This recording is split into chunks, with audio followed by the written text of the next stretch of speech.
Boa noite, meus irmãos. Boa noite. Que a paz de Jesus esteja em nossos corações.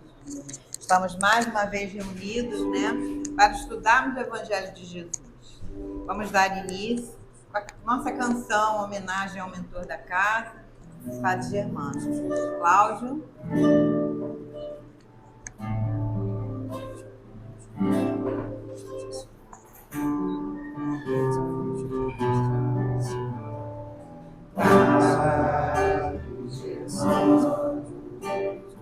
Olhai por nós, dai-nos a bênção do Senhor.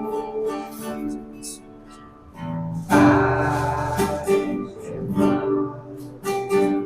olhai por nós, mostre o caminho do amor. Espírito Santo, mais superior, sempre pronto pra nos amparar. Espírito vivo e fundamental,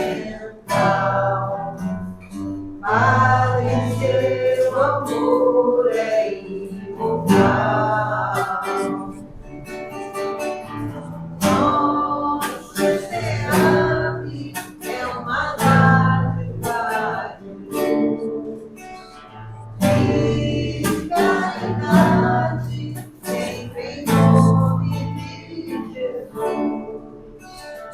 Padres, irmãos, nosso mentor, fonte de Deus e de amor.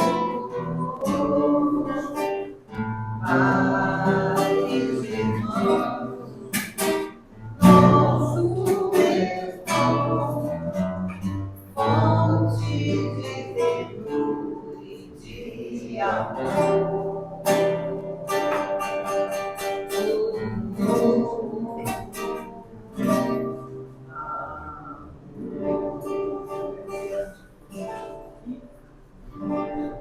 Obrigada, Cláudio. Vamos fazer agora uma página de abertura. O livro é Caminho, Verdade e Vida. A mensagem é do nosso querido Chico, recebida a mensagem é do Emmanuel, recebida pelo nosso querido Chico. É aberta ao acaso, tem como título O Tesouro Enferrujado. O vosso ouro e a vossa prata se enferrujaram, disse Tiago, está no capítulo 5, versículo 3.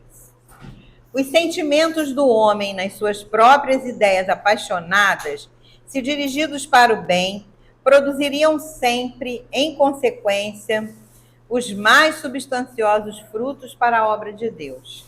Em quase toda parte, porém, desenvolve-se ao contrário, impedindo a concretização dos propósitos divinos com respeito à redenção das criaturas.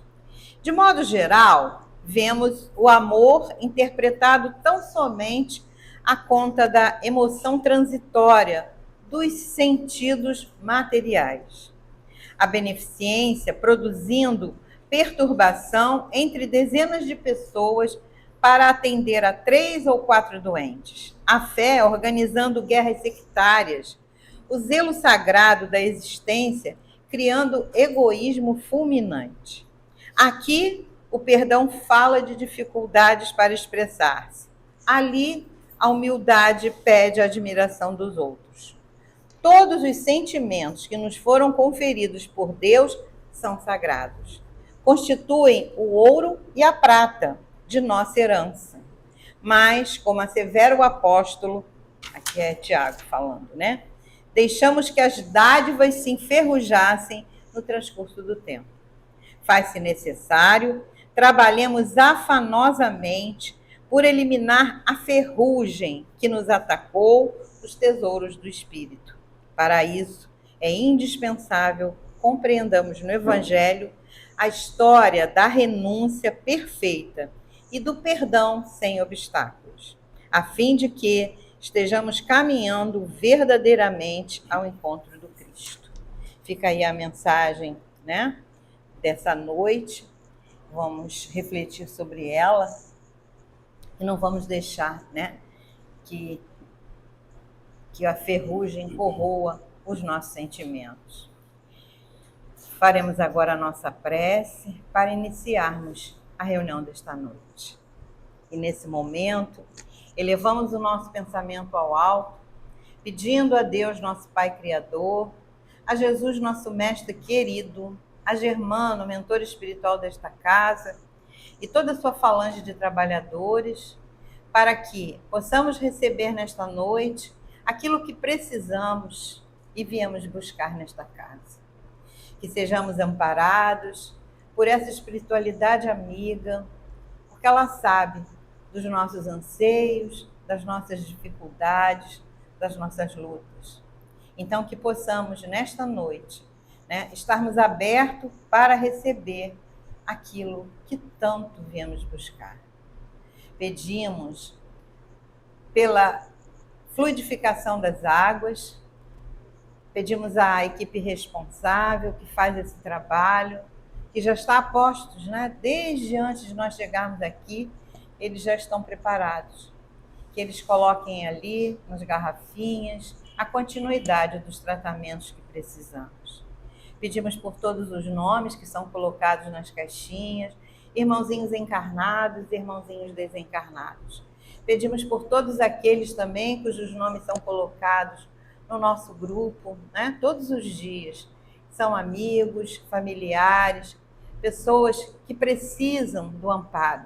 Muitas em situação difícil, né? Às vezes num leito de hospital, numa situação bem complicada. Que possamos também enviar essas preces para esses irmãos. Pedimos pelos nossos queridos que às vezes não nos acompanham aqui e que nós queremos também que eles possam receber, né, tudo aquilo que nós estamos recebendo nesta noite. Pedimos pelo nosso querido Cristiano, que fará uso da palavra, que seja inspirado, amparado pela espiritualidade amiga, para que traga aquilo que precisamos ouvir nesta noite. Pedimos, enfim, por todos aqueles que não estão aqui, mas que as nossas orações possam chegar até a esses irmãos que estão também numa situação vulnerável. Pedimos, então, a permissão, né, para dar início aos estudos desta noite. Que assim seja, graças a Deus. Bom, alguém aqui pela primeira vez? Todos velhos conhecidos do Aprendizes, ou pessoas que estão começando a frequentar a nossa casa, né? Então, sejam todos bem-vindos. Hoje, nessa noite, meu querido, né, Cris, né, mais um filhote, eu tenho aqui um monte de filhos do coração, né? Mais um aí, que vai trazer hoje o ensinamento da noite. Obrigado. Fica à vontade. Muito obrigada, Cris. Obrigado, eu que agradeço. Boa noite a todos. A paz de Jesus esteja em nossos lares e nossos corações. Fico muito lisonjeado já, assim, já do início, já. Gente, graças a Deus, juntos na caminhada mais um dia, né? Graças a Deus. E por meio a tantas dificuldades, a gente tem que persistir, né? A gente tem que ter fé e acreditar mesmo que o reino de Deus existe, né? E dentro de nós, em muitos momentos de dificuldade, a gente pensa, será que realmente esse reino existe? É só utopia? É só literatura? É só o que o Espiritismo prega, os livros? Fala que aliás, há continuidade da vida após essa encarnação?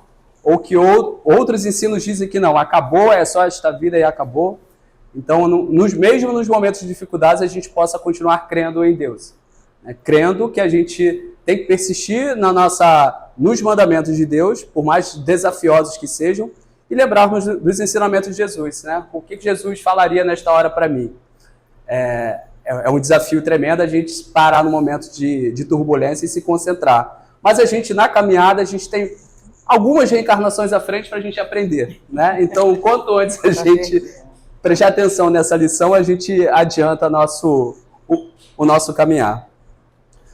A gente prosseguindo o Evangelho segundo o Espiritismo, no capítulo 2, que diz: meu reino não é deste mundo. E vamos falar sobre a vida futura, sobre algumas palavras de Jesus, sobre o ser e o ter, e depois continuamos com algum texto do Evangelho em Mateus e Marcos, que nos dizem o que seria o reino de Deus, como seria o reino de Deus. O capítulo 2 começa: Pilatos, tendo entrado de novo no palácio e feito vir Jesus à sua presença, perguntou-lhe: És o rei dos judeus? Respondeu-lhe Jesus: meu reino não é deste mundo. Se o meu reino fosse deste mundo, a minha gente houvera combatido para impedir que eu caísse nas mãos dos judeus. Mas o meu reino ainda não é aqui. Disse-lhe então Pilatos: És, pois, rei? Jesus lhe respondeu: tu dizes, sou rei. Não nasci e não vim a este mundo, senão para dar testemunho da verdade. Aquele que pertence à verdade, escuta a minha voz. Está em João 18, 33, e 36 e 37. Então a gente pergunta, a gente tem noção do que seria essa vida futura, o que seria o reino de Deus? A gente já pegou alguma parte no Evangelho segundo o Espiritismo, ou outras obras espíritas, ou a Bíblia, né? Nós somos cristãos espíritos. Nós acreditamos em Deus, nós temos Jesus como nosso modelo e guia, nós somos cristãos espíritas. Alguns irmãos falam, você é espírita kardecista? Somos do time de Kardec. Né? Kardec foi o grande instrutor para poder decodificar as instruções dos espíritos, para nos esclarecer, para nos tirar do véu das equivocadas interpretações. Então, sim, somos kardecistas, somos do mesmo time, né? Mas o nosso modelo e guia é Jesus, porque o Espiritismo não foi uma religião criada pelo homem, e sim um estudo, uma filosofia que vem a ser esclarecida pelos Espíritos, né? Que a gente coloca, que a gente tem o conhecimento, que é o Espírito da verdade. E que Jesus, o Consolador, nos coloca. Em breve vocês receberão o Consolador prometido. E eis que conhecereis a verdade vos libertará. E o Espiritismo vem descortinar todas essas falsas interpretações, falsas não vamos colocar, essas equivocadas interpretações. Porque, infelizmente, ainda vemos, até hoje, assim como os judeus daquela época, os fariseus, as interpretações que melhor não convém. Rapidamente, algo que eu não ia falar, mas não tem como, e até ontem mesmo eu estava vendo uma matéria de uma outra situação que eu me perguntei. É curioso, porque em muitas das pregações não se fala do óbolo da viúva, né? Que é quando Jesus se encontra no templo e aqueles doutores da lei entregavam o ouro, a prata, de forma exibicionista, para que todos vissem o quanto estava doando para aquela obra, né? Porque era o momento da Páscoa, era o momento da doação. E quando chegou a viúva, ela deu o mínimo que ela tinha. E Jesus percebeu e falou assim, aquela oferta que ela deu vale muito mais do que tudo isso, né? Então a gente não escuta hoje. O quanto menos que eu tiver, se eu puder, né? A gente não pode também, eu só tenho hoje 1 quilo de arroz. Hoje eu vou doar para cada espírito 1 quilo de arroz. E amanhã eu vou comer o quê? Lógico que a gente tem que confiar na providência divina. Mas a gente tem que ter o discernimento da doutrina espírita. Opa, então eu vou doar meio quilo. Né? A gente também não pode contar com... Deus proverá. Deus proverá com certeza. Mas a gente tem que ter o discernimento e a inteligência de que tudo também depende da nossa ação. Né? Então, dessas equivocadas interpretações, a gente ainda ouve muito. Quanto mais você der, mais você recebe. Como você barganhasse a sua salvação. Como você barganhasse o seu emprego. Barganhasse a sua saúde através do que você mais doa para a igreja. Mas será que essa doação ela é válida? Sim, é válida, porque alguém ali vai se beneficiar. E seja alguém em situação vulnerável. Né? Assim, como ontem no estudo eu estava lendo, quando da parte fala de mortes prematuras, né? Que a gente vai, hoje um jovem desencarnou tão cedo, faleceu, poxa, que pena. E na instrução dos Espíritos nos diz, onde a gente vê o mal, ali que há o bem. Né? Então, mesmo que haja aquele momento que a gente fala que aquele valor que está sendo doado, que alguém não vai ser beneficiado, não, algum momento alguém vai ser. Né? Mas o importante é que seja o mínimo e que seja de coração. Então, Jesus, Deus, tudo vê. Né? Então, a gente assiste algumas falsas, equivocadas interpretações do que melhor lhe convém. Né? Então, quanto mais você der, mais riqueza, mais prosperidade material você vai ter. E o Espiritismo não prega isso, né? O reino dos céus vai nos dizer à frente aqui que não é o material, não é o que eu vou dar que eu vou ter. Não, se hoje eu doei R$1.000, amanhã eu vou receber 10 mil, vou abrir 3 empresas, 5 CNPJs, vou morar na Europa. É isso que a gente vê, assim, são as interpretações que colocam ao seu bel prazer. Você não escuta ali que Deus perdoou a prostituta, o pagador de imposto, o leproso. Não, infelizmente a gente está vendo a cultura do judeu lá de trás. Excluo você. Se você não pode doar tanto, você está fora da minha igreja. Se você é homossexual, você está fora da minha igreja. Se você, infelizmente, não tem uma condição de se vestir bem, você está fora da minha igreja. Então, essas interpretações que o Espiritismo vem nos ensinar. Jesus acolhe a todos nós, independente da condição. Porque ele nos coloca aqui. Tudo depende da minha ação, da minha responsabilidade. Então, se hoje eu estou numa vida promíscua, eu vou responder amanhã. Se eu estou numa vida de falsidade, eu vou responder amanhã. Se eu estou numa vida de poder passar a perna no meu irmão, eu vou responder amanhã. Né? Então, a gente tem que ter essa certeza dessas afirmações que o Espiritismo nos vem. E que Jesus vem, né? Nada ficará descoberto aos olhos do Pai. Tudo virá à tona, né? E ai daquele que provocar os escândalos. Então, que seja eu não o provocador desse escândalo, né? De se colocar no primeiro lugar. Né? Não sejamos nós os provocadores de escândalo. Bem, voltamos. A vida futura. Por essas palavras, Jesus claramente se refere à vida futura que ele apresenta em todas as circunstâncias como a meta da humanidade que irá ter e como devendo constituir objeto das maiores preocupações do homem na Terra. Todas as suas máximas se reportam a esse grande princípio. Com efeito, sem a vida futura, nenhuma razão de ser teria a maior parte de seus preceitos morais. De onde vem que os que não creem na vida futura, imaginando que ele apenas falava na vida presente, não o compreendem ou o consideram pueris.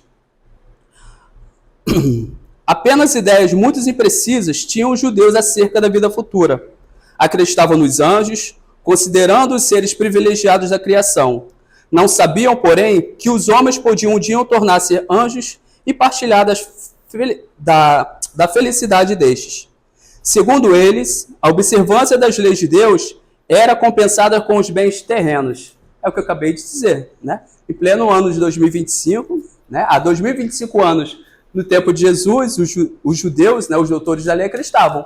Quanto mais eu vou entrar no templo, na sinagoga, e vou entregar o maior cordeiro, ou outro, o maior pássaro, a maior quantidade de animais, eu vou ser mais bem recompensado. Porque se era o ensinamento da época, quanto mais você der, você vai ser recompensado. Mas essa recompensa não é a material. Essa doação não é a material.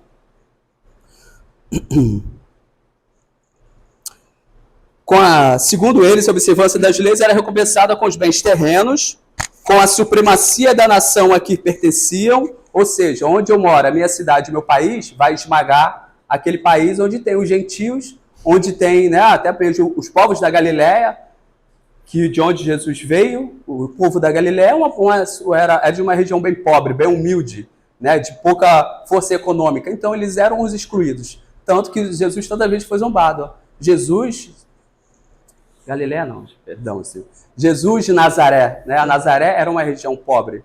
Era uma região de poucas condições. Então, Nazaré era uma região que era deixada de lado por esses falsos profetas, não. Por esses doutores da lei, né? Onde era concentrada a maior sinagoga. Os templos eram desprezados esses menores. Porque acreditavam ainda, como o Antigo Testamento, e que foi ensinado, de que Deus era um Deus de justiça, era um Deus de vingança, era um Deus que aniquilava inimigos. Mas todas essas situações, um pouco que a gente lê a Bíblia, foram necessárias para que a gente pudesse compreender que, naquele momento, os homens precisavam passar por todas essas situações de amargura, de morte, de espada, olho por olho e dente por dente, para saber da existência de Deus. Porque os homens, como até hoje, os homens, né, nós, humanos encarnados, temos ainda muita pressa. Né? Quem se recorda quando Moisés subiu ao monte para orar e pedir instrução a Deus, e como ele demorou a descida, aqueles irmãos que estavam esperando a resposta, aguardando Deus, não sabia a forma de Deus, fizeram um bezerro de ouro para adorá-lo. Então isso quer dizer o quê? A pressa que a gente tem em receber a bênção. Né? Jesus me ajuda, eu quero agora. E não é assim. Tudo tem o nosso merecimento.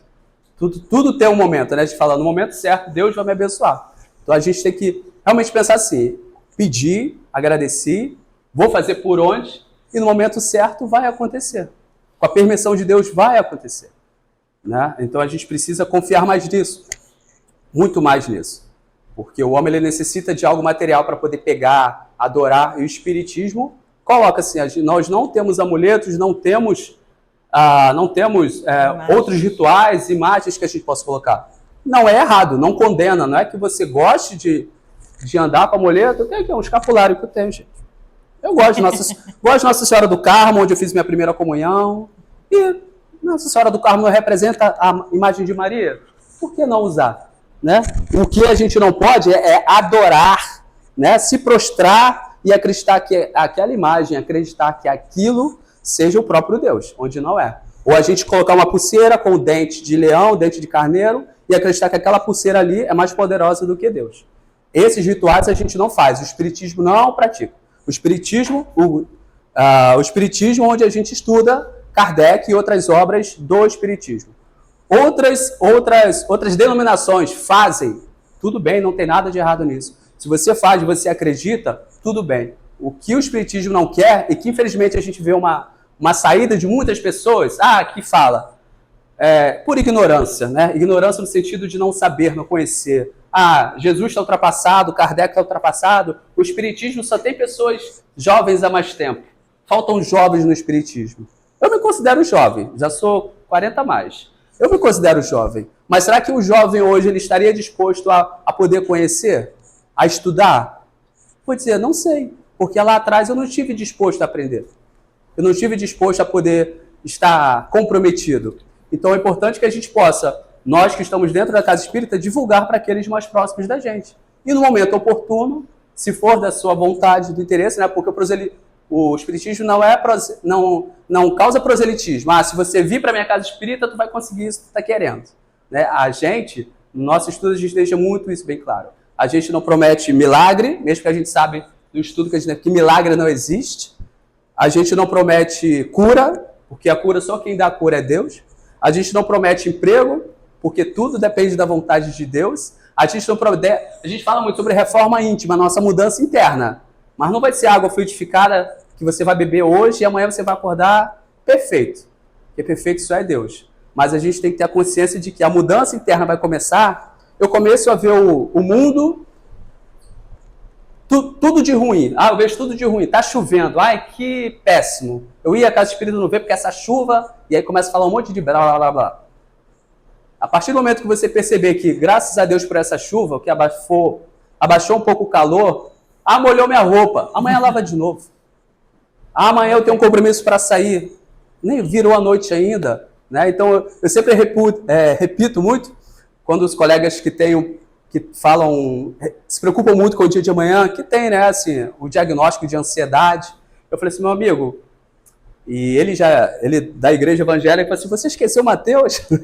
A cada dia o seu desafio, lançai sobre Deus todas as vossas ansiedades. Espera um pouquinho, aguarda, né? Porque mais de 100 mil pensamentos que a gente tem no dia, mais de 95% não vai acontecer.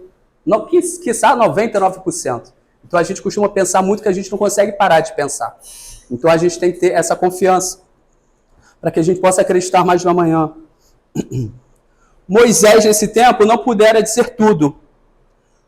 Mais do que isso, a um pastor ignorante da época, que precisava ser tocado, antes de tudo, pelas coisas deste mundo. Né? Pelas coisas deste mundo, como eu falei, pela espada, pela guerra, pelo sangue, Deus de justiça, Deus de vingança, Deus de poder aniquilar aquela outra nação que era contra Deus, mas tudo isso foi um ensinamento. E mais à frente veio Jesus para que confirmar certamente a presença de Deus, que ele foi o enviado, o Filho de Deus na Terra, e que por muitos ele foi desacreditado, mas que Jesus veio e revelou que há outro mundo, onde a justiça de Deus segue o seu curso. E é este mundo que promete aos que cumprem os mandamentos de Deus, e onde os bons acharão sua recompensa. Aí o seu reino. lá é que se encontra a sua glória, e para onde voltareis quando deixasse a terra? Jesus, porém, conformando seu ensino com o estado dos homens da sua época, não julgou conveniente dar-lhe luz completa, percebendo que eles ficariam deslumbrados, visto que não a compreenderiam. Se Jesus, em mais simples mensagem, dizia que eu sou a verdade, eu sou filho de Deus, não causamos aos outros o que nós queremos, façamos a nós mesmos. Os homens não entenderam naquela época, né? E assim continuou a história. Jesus, no fim, foi crucificado, né? Antes dele ser crucificado, ele foi humilhado, ele foi agredido. Mesmo com dito por parábolas, muitos homens não conseguiram entender. Então, o conhecimento que nós temos hoje, com o esclarecimento do Espírito da Verdade, como que os homens levariam naquela época? Como hoje a gente ainda leva? Mesmo com tanta informação, conhecimento, como a gente ainda interpreta o reino de Deus? Como a gente ainda interpreta as mensagens de Jesus? O Espiritismo veio completar, nesse ponto, como em vários outros, o ensino do Cristo, fazendo quando os homens já se mostram maduros bastante para aprender a verdade. Será que estamos maduros bastante para aprender a verdade?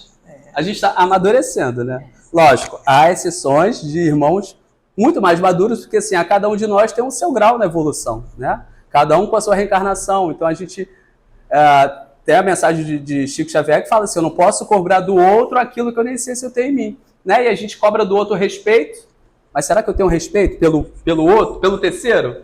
A gente cobra a compreensão de um, mas será que eu tenho compreensão quando acontece comigo? A gente ignora quem possa ajudar muito o outro e se exibe na rede social, a gente não deveria fazer isso, deveria ser mais humilde. Mas será que eu estou fazendo alguma coisa, pelo menos, para ajudar alguém que não tenha? Né? E assim, não há todo um mal para quem se exibe, como eu até falei antes, quando se exibe, mas alguém vai ser beneficiado daquilo.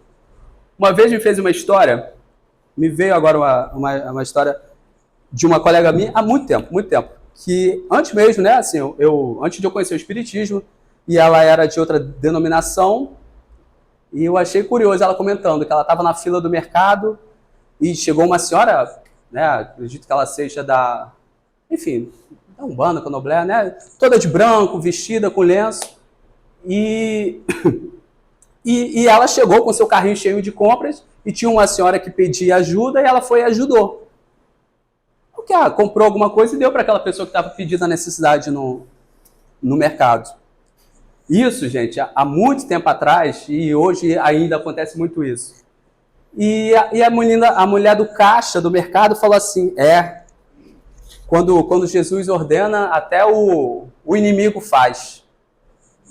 Gente, isso há mais de 20 anos. Então, assim, uma ignorância tremenda, porque você não sabe o coração daquela pessoa que se prestou a ajudar, né? Que foi tocada para ajudar aquela pessoa. Então, infelizmente, por essa ignorância, por esse preconceito, pela falta de querer entender o outro, entender a escolha do outro de seguir por esse caminho, então, assim, é algo que a gente, hoje em dia, se a pessoa fizer isso, é processo, e tem que ser processada mesmo, né? Intolerância religiosa. Mas, assim, é pela ignorância. Então, assim, até quando a gente vai ficar ignorante? Você pode não gostar, você pode não frequentar tais lugares porque você não gosta daquela doutrina, daquele ensinamento, daquelas festas, ou como muitos também não gostam da doutrina da casa espírita, porque é muito silenciosa, né? Ó, é muito silenciosa. Você não vê bateria aqui, todo mundo rodando, a gente não vê aqui na casa espírita, né? Então assim, mas é a escolha de cada um. A escolha de cada um. Próximo da casa dos meus pais, no caminho, tem uma igreja A, uma igreja B. Todo domingo, você passa, você fica surdo, porque uma fica cantando com a outra, tocando o instrumento para ver quem toca mais alto. E o microfone muito afinado para dizer o contrário. Então você não escuta uma palavra, fala assim, gente, e a gente se pergunta, Deus está surdo? Por que louvar assim? Aí, então fica aquela competição. Então assim, e mais à frente tem mais 5 tipos de igreja. Então assim, vocês... E do lado tem uma igreja daquela Maranata, que também é silenciosa. Você só vê o abrir e fechar da porta, mas você não escuta, né, essas manifestações, não espíritos, mas manifestações materiais de tudo. Então, cada um se coloca onde quer estar. Então esse preconceito que até como colegas de muito tempo de igreja, sabe, você conhece a Igreja de Maranata, que até há 2, 3 semanas o fundador, o líder religioso dessa igreja morreu, né, faleceu. E você conhecia fulano? Ele, não. Tem Igreja de Maranata? Eu falei assim, meu Deus, de onde tu és? Que planeta tu vive? Você não pode frequentar. Né? Também não é obrigado a saber de tudo, né? Mas de uma pessoa religiosa que estuda bastante, não procurar saber um pouco de cada religião, e é daí que vem o preconceito. Acho que eu não sei de tudo, não sei sobre o islamismo, não sei sobre a categoria X do evangelho, o judeu ortodoxo, eu não sei. Mas se a gente souber que existe e a gente respeitar, porque a ignorância veio. Como eu não sei, não tenho o meu palpite, não sei a fundo, então eu prefiro não opinar. Mas que haja o respeito com esses irmãos. Né? Porque o lado complicado que a gente tem é que cada um coloca, não, a minha religião é melhor do que a sua, a minha igreja é melhor que a sua. Gente, mas a Bíblia não é a mesma? Não é o Evangelho de Jesus? Não é o único Deus? Por que a sua igreja pode ser melhor do que a minha? Porque eu que falo de Jesus, eu não estou no caminho de Deus? Estou no caminho de Jesus? Né? E a gente faz esses questionamentos. Mas a gente tem que se questionar a nós mesmos. Né? E deixar. Cada um com a sua crença, com a sua verdade. Eu até brinco com os meus amigos, quando a gente conversa desse por aí, eu falo assim, tá, cara, lá na frente a gente se encontra, a gente vai ver. Não sei se a sua verdade ou é minha, mas lá na frente a gente vai ver.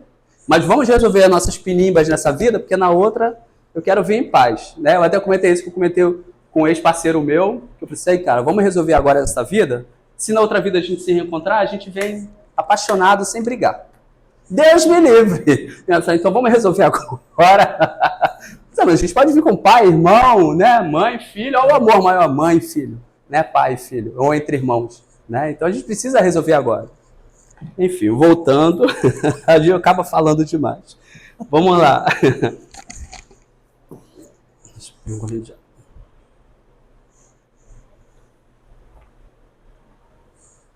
Olha só, Rosa, 8h30 já. Vamos lá, gente. Como o Felipe falou, né? O tempo é que voa quando a gente está falando.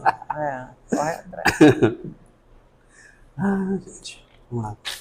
Pegando o livro de Mateus, Evangelho de Mateus, que eles nos colocam no capítulo 6, capítulo 6, versículo 20.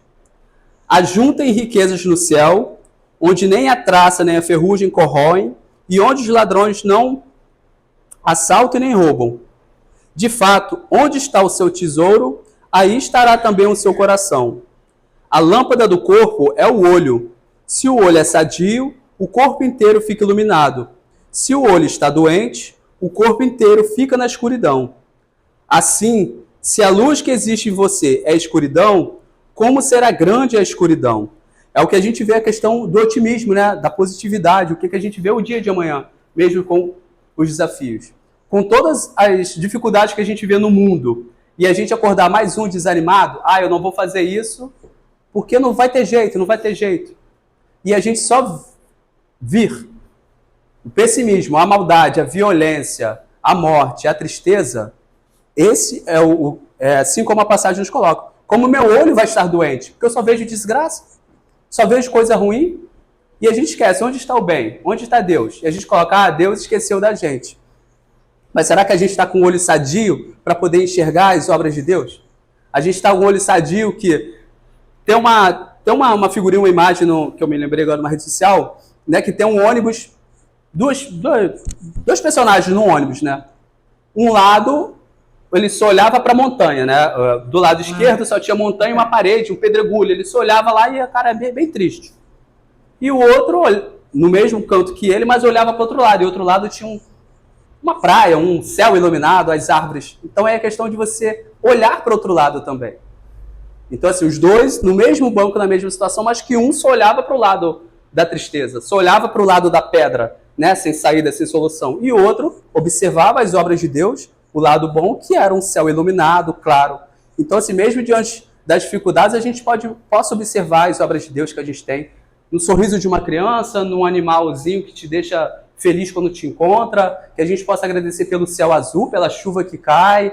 Cristiano, você está sendo muito utopista, muito otimista. Graças a Deus, né? Graças a Deus. Que mesmo que a gente tem tanta dificuldade, a gente tem que olhar para frente com bom humor, a gente tem que olhar para frente com esperança, porque senão a gente não vai ter esperança no futuro. Né? Se a gente não tem esperança no amanhã, dia 8 de outubro, agora finalzinho de semana, dia das crianças, dia 12 de outubro, que dirá a gente pensar no reino dos céus? Quando a gente vai criar essa esperança? Né? Porque só Deus sabe o nosso momento de retornar ao plano espiritual. Então a gente não sabe, daqui a 1 minuto, a 1 hora, daqui a 100 anos mais, a gente não sabe. Então quanto antes a gente mudar o nosso olhar e ter mais o otimismo e ver a graça de Deus em tudo, mesmo nas dificuldades, a gente melhora o nosso bom humor, a gente melhora o nosso cérebro, a oxigenação, o nosso batimento cardíaco, né? Porque tudo aquilo que a gente pensa de ruim ataca o nosso órgão, o nosso corpo físico. Isso não sou eu que estou falando, a ciência já comprovou. Né? Se a gente guarda mágoa, decepção, a gente fica ali com uma parte mais adoentada dentro do nosso corpo. Então, assim, como a nossa religião, o nosso estudo, a nossa doutrina diz, a gente segue a fé com a ciência. Se a ciência disser, não, isso não existe, é o contrário, a gente deixa aquela filosofia e segue a ciência. Então, mais que comprovado, a neurociência diz como é importante a gente ter o nosso bem-estar, né? Despertar os nossos hormônios da felicidade. A dopamina, a serotonina, a oxitocina, e a gente consegue isso como? Fazendo uma caminhada, dando um sorriso, dando um abraço apertado no amigo, né? E a gente vê o lado positivo, a gente precisa despertar isso para a gente se sentir bem. A gente precisa ter um olhar mais positivo no futuro. Nem que seja para amanhã, semana que vem, mas a gente precisa dar um passo de cada vez. Como a gente vai ter esperança em Jesus? Porque a gente sabe muito bem que Jesus não vai descer novamente. Perdoe. Mas que Jesus possa não, como muitos ainda acreditam, de vir à Terra e tirar metade do mal e acabar com a humanidade, que é o lado ruim, e só escolher alguns. Como na passagem ele diz, não, Deus ama a todos. Então, se Deus ama a todos, ele não vai excluir ninguém, por mais desafiador esteja aquela encarnação daquele irmão. Ele não vai excluir a todos. Então, não importa se você é pobre, é rico, é branco, é preto, é homossexual, é bissexual, se você já foi da Umbanda, se você já foi da igreja, se você já foi espírito kardecista, se você já tomou o Santo Daime, não interessa. O chá, né? O chá do Santo Daime. O chá. Ayahuasca. Cada um na sua vontade. Ué, você tem um livre-arbítrio, você faz o que você quiser. Mas Deus não exclui ninguém. A gente, como ser humano, que tem a mania de excluir o outro. A gente exclui o outro. Opa, fulano, eu estou bem vestido, mas fulano chegou ali e não está tão bem vestido não. Opa, então vou sair de perto dele. Né? Ou então, um amigo deixou de frequentar certos... Hoje eu estou trabalhando, estou ganhando um pouquinho mais, vou numa festa que é mais cara. Poxa, mas meu amigo me chamou para curtir ali o Parque Madureira. Ih, não vou nem chamar ele para ir comigo não, porque onde eu estou ganhando hoje não vou mais frequentar aquele lugar. Mas se esquece daquela raiz lá atrás, que enquanto você estava na Piniba, teu amigo ficou contigo. Né? Lógico, a gente não pode ver em todos os lugares, a gente tem que, né? Porque nem o mundo nos oferece muitas oportunidades, mas nem tudo convém mais a gente, né? Porque a gente entende a questão de vibração, de energia, de situações, e se a gente estiver um pouco desequilibrado, a gente acaba trazendo com a gente, para o nosso lar, né? Trazendo, e no momento acontece uma briga, você não sabe por quê, então depende do lugar de onde a gente se concentra ali. E continuando em Mateus, no versículo 24, ele diz: ninguém pode servir a dois senhores, porque ou odiaria um e amará o outro, ou seria fiel a um e desprezará o outro. Vocês não podem servir a Deus e às riquezas.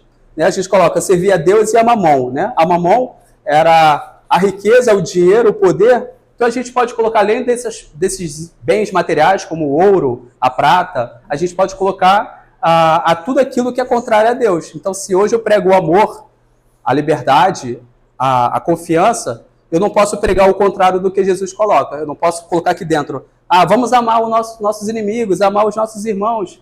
E aí lá fora eu jogo pedra nele. E sai da retro de mim, Satanás. A gente não pode pensar assim. Né? Então, se a gente tem os ensinamentos de Jesus, as instruções de bons espíritos, para que a gente seja benevolente, paciente, tenha resignação, resiliência, a gente não pode excluir o nosso irmão. Quando está fora do nosso alcance, a gente pensa, misericórdia, Senhor. Misericórdia primeiro por mim, que eu não consigo ainda perdoar, ainda não consigo entender, e misericórdia por aquele irmão que ainda não consegue ver a tua face, não consegue ainda enxergar as tuas palavras, não consegue entender. Então, antes de tudo, a gente tem que pedir misericórdia por nós mesmos. Né? Como diz assim, a salvação ela é individual. né? Não é pagando mais, não é vindo à casa espírita todos os dias que eu vou ter minha salvação garantida. Não é eu dando maior doação que eu vou ter a minha garantia. Isso foi lá atrás, que a gente já traz, né? Desde bem antes da Idade Média, né? Onde as instituições forçavam todos aqueles a darem seu ouro, sua riqueza em favor da igreja, porque o reino dos céus estava garantido. E a gente sabe que muito bem que não é assim. Parte Lucas.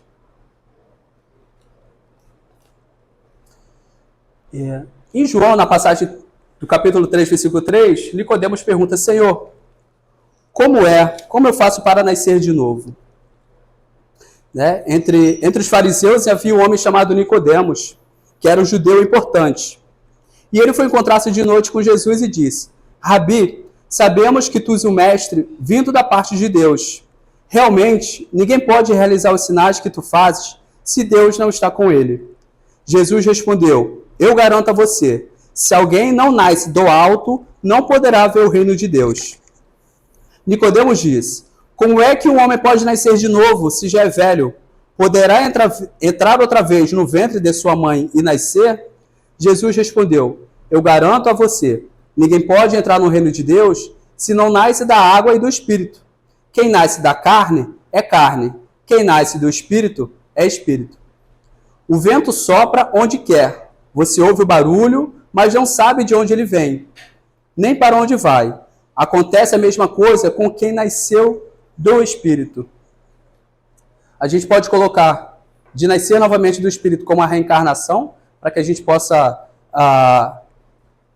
nos reparar das nossas faltas, mas de um modo mais simples também a gente pode reparar em nascer de novo, da gente quebrar esse homem velho, né? Toda essa cultura que a gente traz desde os nossos avós, nossos pais, que a gente cresceu nas escolas, nossa cultura, e a gente quebrar esses preconceitos, quebrar essas ignorâncias e poder ter um outro olhar, um outro prisma. Então a gente pode nascer de novo sendo benevolente, compreendendo mais a palavra de Deus, compreendendo mais o outro irmão, mas assim, compreendendo primeiramente a nós mesmos, né? Primeiramente a mim. Como eu posso mudar? Então esse nascer de novo é a nossa reforma interna, a nossa reforma íntima. Ontem eu pensava de um jeito, queria CPF cancelado para todo mundo. Hoje eu penso assim: opa, misericórdia para mim, Senhor, que eu estou ainda no mundo de tribulações, de tormentos, de tempestade. Me ajuda. Né? Então, assim, é a forma da gente pensar o dia a dia. Né? Se antes a gente, numa discussão, a gente tinha vontade de desganar ali o marido com o pescoço, hoje em dia a gente faz assim, né? O Chico, vamos beber água, esperar passar. Não cospe, não engole, espera a raiva passar. Né? Mas a melhor coisa a gente tem, a gente aguardar no silêncio. E Jesus nos ensina que o que vence não é aquele que fala mais alto, aquele que briga, que é mais forte, e sim aquele que consegue se manter na serenidade. Então a gente tem que pedir a Deus a serenidade, a sabedoria, a paciência para que a gente possa ter. E a cada dia a gente faz esse exercício, a cada dia a gente vai aprendendo. E a gente partindo para o final deste encontro, em Lucas, no capítulo 13, versículo 18, que ele pergunta: como será o reino de Deus? Como atingiremos o reino? E Jesus dizia: aqui semelhante o reino de Deus, e o que eu poderia compará-lo? Essa é a parábola que Jesus colocou, e Marcos nos dá a passagem também parecida, são apenas inversão de palavras, mas que dizem: como Jesus poderia colocá-la para nós? E ele nos diz que o reino de Deus é como uma semente de mostarda. Né? A semente de mostarda é aquela sementinha bem pequena que a gente não dá nada por ela. É semelhante a uma semente de mostarda que o homem pega e joga no seu jardim.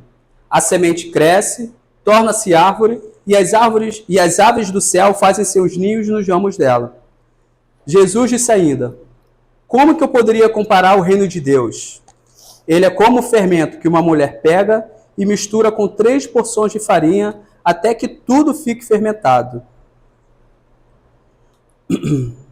Jesus atravessava cidades e povoados, ensinando e prosseguindo o caminho para Jerusalém. Alguém lhe perguntou: Senhor, é verdade que são poucos aqueles que se salvam? E Jesus respondeu: façam todo o esforço possível para ele entrar pela porta estreita, porque eu lhes digo, muitos tentarão entrar e não conseguirão. Nessas parábolas, né, a porta estreita são as dificuldades do nosso dia a dia, o nosso mundo. Né? A gente está aqui, graças a Deus, em boa vibração, bons pensamentos, na alegria, mas quando a gente vai ali na rua, vê um camarada que quase atropela a gente. Né? Respeita o sinal. E a gente respira. Né? Então, assim, essa porta estreita são as dificuldades que a gente tem de, no momento de aflição, a gente lembrar dos ensinamentos de Jesus. No momento de desespero, naquele momento que falta aquela graninha para a gente arcar com as nossas despesas de final de mês, falta aquele emprego bacana, falta aquela paciência com o companheiro, com a companheira, com a filha, paciência com nossos colegas de trabalho, né? Paciência com o vizinho. E então, assim, essa é a porta estreita. Essas são as dificuldades. E a parábola de Jesus diz que a gente tem que fazer, assim como o reino de Deus é uma ervilha, que por mais menor que ela seja, se ela é bem plantada, né? Como a gente já falou da parábola do semeador, né? Que a gente é esse semeador, a gente espalha as sementes. Então, o solo que a gente cair, que a gente vai ser? A gente vai ser comido pelos pássaros, vai ser esmagado pelas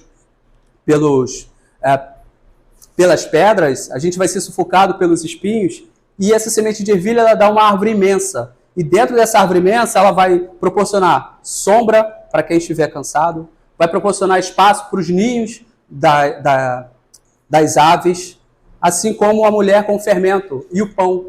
Se ela colocar um fermento na quantidade exata, aquele pão vai crescer, né? Um pouquinho de farinha e água, fermento, como que uma mistura tão maravilhosa dá algo tão saboroso, tão gostoso, né? Que é o pão. Então, assim, tudo vai ser multiplicado quando ali você está propenso, está otimista a ver o reino de Deus, onde seus olhos veem bondade naquilo. Então, e na parte seguinte, Deus fala que todos haverá de ser salvos. Deus não exclui os filhos seus, mas que a gente tem que passar por essa porta estreita, por essa porta da dificuldade. Porque, né, eu até brinquei que meu colega falou, o Cris veio nessa vida para ser feliz, para se divertir. Estou esperando. Mas graças a Deus, a gente tem que ter otimismo, que nem todos os dias, né, a gente tem que ter muito cuidado também com a positividade tóxica. O mundo desabando e a gente ficar rindo para tudo. Não, cada dia a gente tem que refletir e pensar. Mas a gente não pode se entregar para a tristeza, a amargura, e a gente tem que ver um lado positivo. Né? Se está fora do nosso alcance, a gente pede misericórdia a Deus e força para que a gente possa prosseguir. Na instrução dos Espíritos, ele nos diz, vou ler um trechinho que a gente já está na hora, que ele nos diz sobre a realeza terrestre. E nos diz, para se granjear um lugar neste reino, são necessárias a abnegação, a humildade, a caridade em toda a sua celeste prática. Né? A abnegação é a gente deixar de lado tudo aquilo que é a porta aberta, tudo aquilo que o mundo nos oferece de facilidade, tudo aquilo que as redes sociais nos colocam. Né? Hoje a rede social não coloca mais de forma mais explícita, porque a gente conseguia ver olhando por cima do muro do vizinho. Né? A grama do vizinho sempre é mais verde.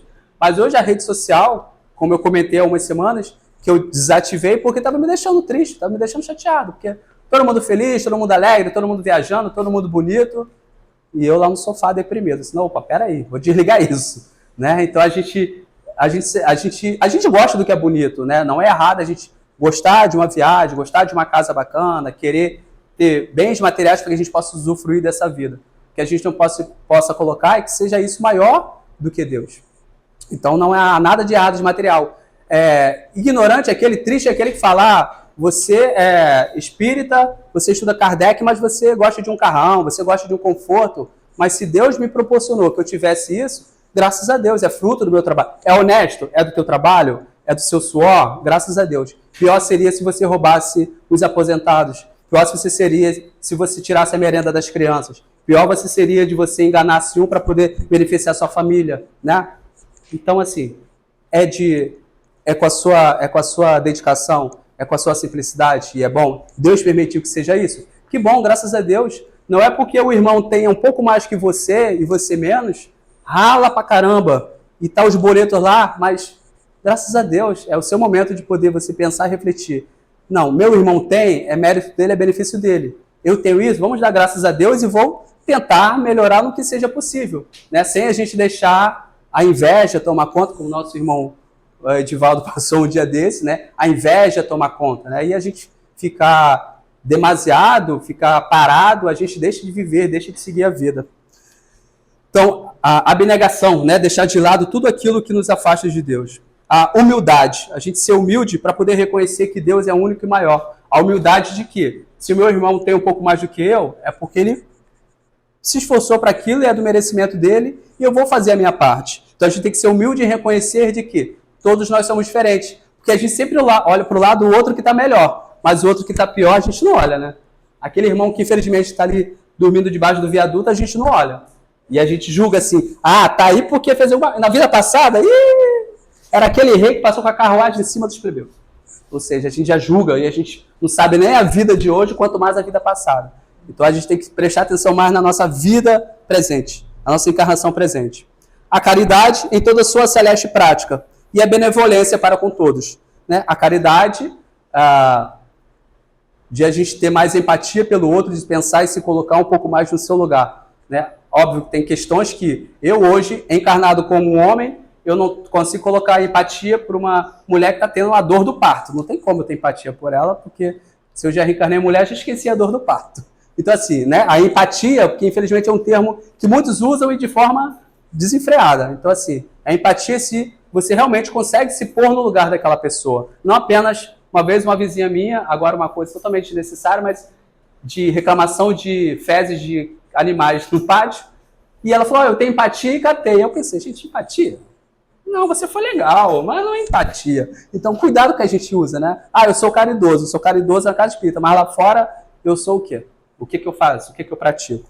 Então, a gente tem que verificar mais o que a gente pensa, o que a gente fala, o que a gente age. E a benevolência para com todos, né? Humildade e misericórdia primeiro por mim, que eu ainda estou aprendendo. Misericórdia primeiro por mim, que eu ainda estou com muitos defeitos.